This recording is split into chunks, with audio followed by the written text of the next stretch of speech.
Okay, tutorial on whitelisting. Una magla-login ka sa router. Kung anong gamit router mo. Halimbawa sa amin gamit ko itong GPON IoT. Importante makapag-login ka po dun sa mismong account na binigay ng provider mo. Once na makapag-login ka dyan, pupunta ka dito sa LAN status, TCP client list. Ayan na yung mga nakapag-connect sa akin. Ang dami, my god. Ayan na sila. Ito yung MAC address nila. Ayan. Sabihin, halimbawa itong Oppo. Copy paste mo yan. Ibig sabihin, i-allow mo yung MAC address. Tapos, punta ka sa security, DHCP filtering. Pare-pareho lang yung terms dyan kahit anong modem. Enable mo yung DHCP filter, tapos whitelist, tapos add. Paste mo yung MAC address, apply. Sabihin, ito na lang po ang makakapag-connect in device. Check natin dito. Ito nakakonect dati sa internet ko. Now, enable natin, enable, whitelist, apply. Ayan. Tapos, in-add natin to, in-apply din natin to. Ayan. Check natin kung gagana ba.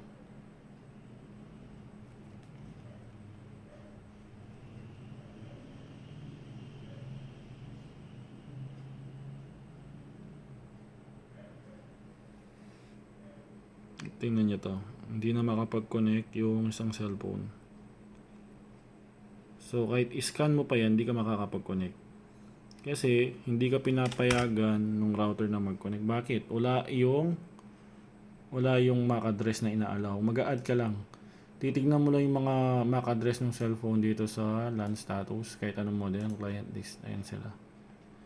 Halimbawa, itong Oppo, itong device na to, natin double check natin. Check nga natin kung makakapag-connect pa.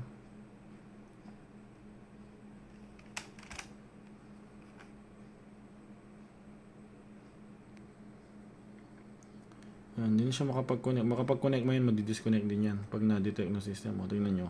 Connecting. Sa 5G, connecting lang din. So, i-allow natin tong Oppo. Ito sa ito. Pag i-allow na, halimbawa ito sa misis ko. Copy lang natin yan. Papaset up mo yan dun sa network provider mo. Pwede ka rin kung tuturuan ka niya.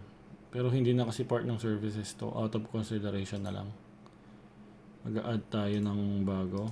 Paste natin. Apply. Yun. Nadagdagan. Ito ay misis. Add pa tayo ulit. Kung i-add natin itong Oppo F7, ito yung sa phone. Copy natin.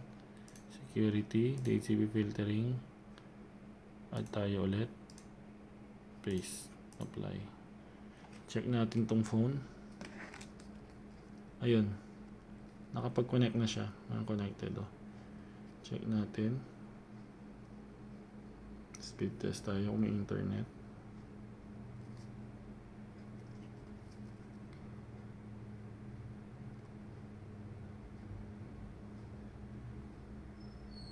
May internet. Okay. Ganun siya kung ayaw mo ma-scan. Okay. Ganun lang yung tutorial.